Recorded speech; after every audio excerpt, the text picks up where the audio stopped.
Hi, I'm Emily Walter. My family and I have been coming to this church for almost 7 years, and we jumped in right away. Some of the ministries I'm involved in is Women of the Word.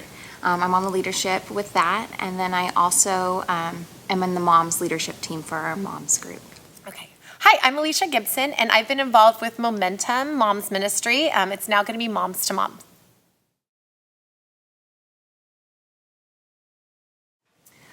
So the biggest difference I see between a casual friendship and an intentional relationship is one, casual friendships are one that you enjoy the person, you see them when you see them. If you're at a party, you see them and you love talking with them, but it doesn't go any further than that. An intentional relationship and friendship is something that you put value in. It's something that you make sure you try to find that person. You seek them out. You invite them into your world. You invite them into your family. You seek interest in them, and you value who they are as a person. And I think why it's so important to find time to invest in others is, one, it's bringing people closer together, and we're called for unity. And to really invest in people is to truly, like I said, really value who they are as a person. And to do that is being intentional and seeking who they are and asking those right questions to find out more about them.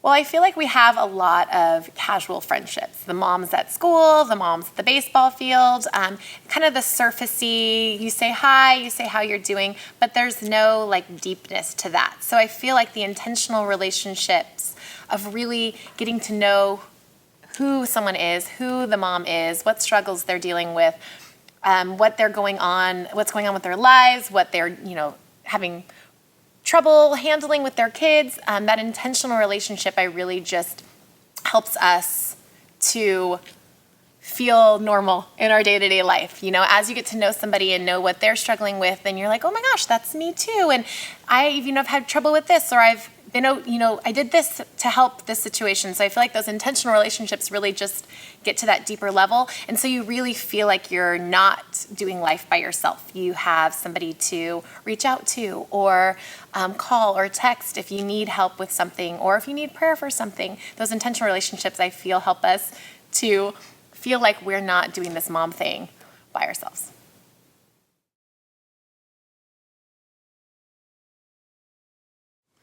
So coming to this church, two different people jump into my mind of who really has taken the time to invest in me. One is Kristen Long, which a lot of you know, and she's somebody that mentors me. She's somebody that we do a book study together to really get a deeper connection, and she reaches out to me, she prays for me. She'll be on a run and I'll get a random text telling me that she was praying for a certain thing that I'm going through. She just really has taken the time to value me. And the second person I really think of is Andrea Buck, because she's somebody that jumps in when needed. And, when our family's going through something, she's the first one to offer help.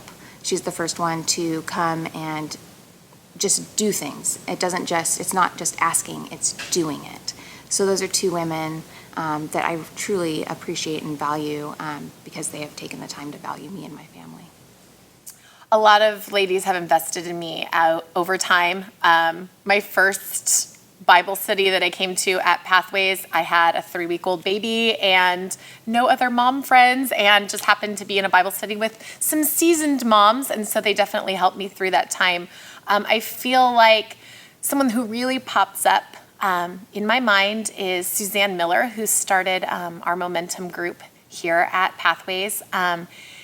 Something that really made me feel like she was investing in me more than, she really took the time to follow up. So if I asked her to pray for something, or, encouragement in a certain area of my life, she was very intentional about, even if I wasn't thinking about it that day, I would get a text from her with a prayer or a Bible verse, or I'm just thinking about you. So that just kind of, that follow-up really helped me feel like, one, she really cared about me.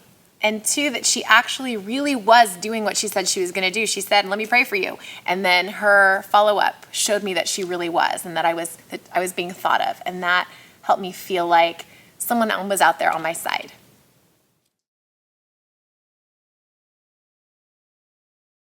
To have those type of relationships in your life are the real thing. That is when you feel like, when my love tank is full, is when those people are around, when I feel truly valued. I think that's the biggest thing with connecting with people, is valuing who they are. And when you feel that, you know that's a true connection. So that's why it is. The impact of the investment is huge. I feel like it has helped me lean more into God in times of trial, or in times of struggle, or in things that I wasn't really sure of. It's also helped me reach out more to other people, whereas maybe before I felt like, oh, I got this, I can handle this, or it's not that big a deal, or nobody would care that I have to run around and drop 5 people off at 5 different places. Somebody actually, spending the time or investing in me and caring about my just day-to-day mundane mom things, asking to help drop off kids, or asking to come over and watch them while I run around and do something else. That investment has helped me feel more connected to God, and also more connected to ladies, and being brave enough to step out and ask for help if I need it, whereas I wouldn't have done that prior to this, I think.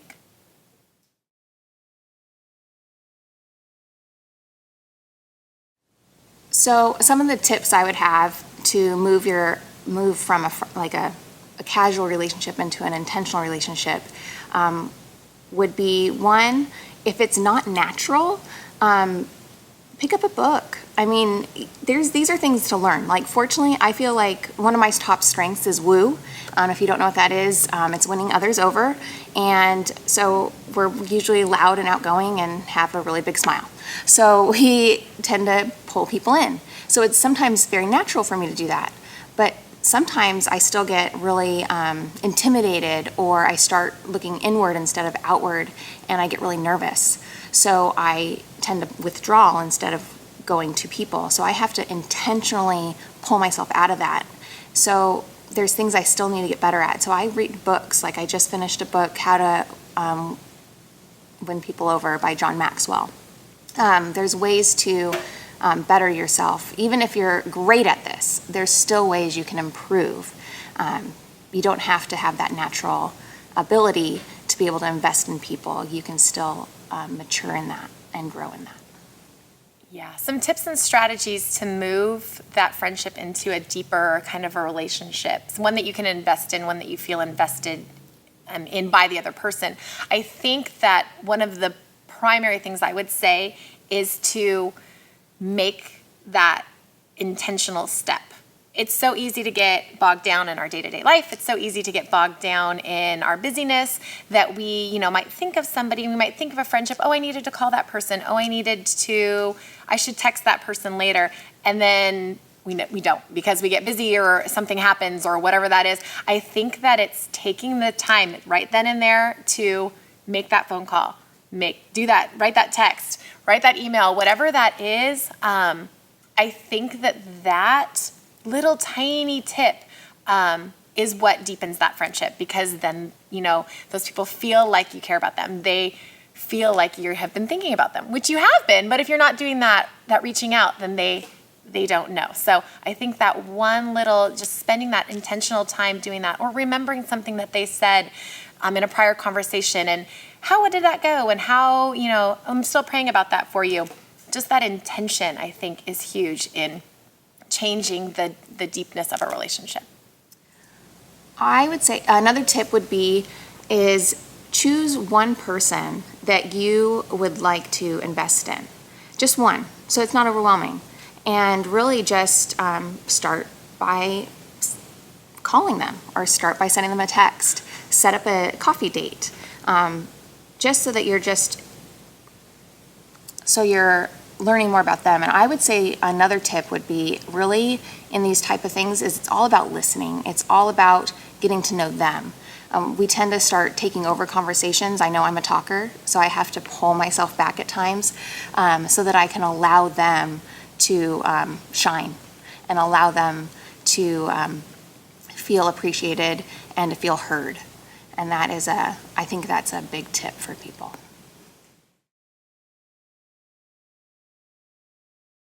Okay. I feel like building trust really starts with being vulnerable on your part, right? So the more I'm just real with, oh my gosh, I'm a crazy person and I have all these things going on and I can't handle my life, the more honest I am with somebody that I want to have a relationship with, I feel like then they can be honest about their life too. And that builds that trust. And it builds the relationship because then we can count on somebody, and it's just removing that, that mask of I got this all together or it's fine, things are fine.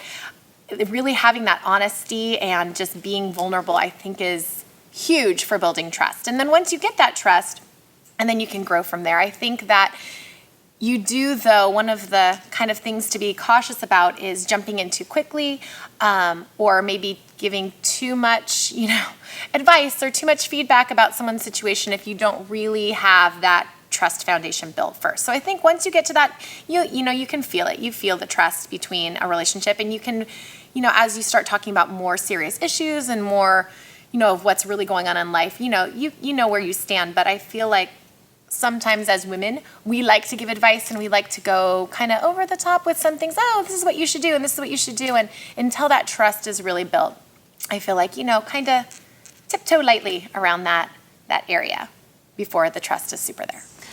So building trust with people is something that you need to be willing to be vulnerable.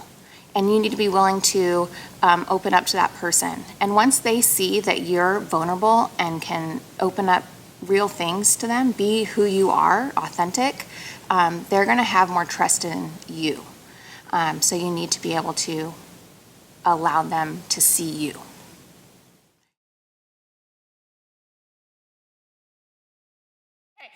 I would say that as leaders, our primary reason for connecting and why we would want to connect is there are so many people out there that are looking for a place to fit. And I feel like with our intentional connections, with our intentional outreach to these people, we can help them find the place where they feel comfortable, where they feel like they can be themselves, where they feel connected to church, to God, to other people in their same circumstance.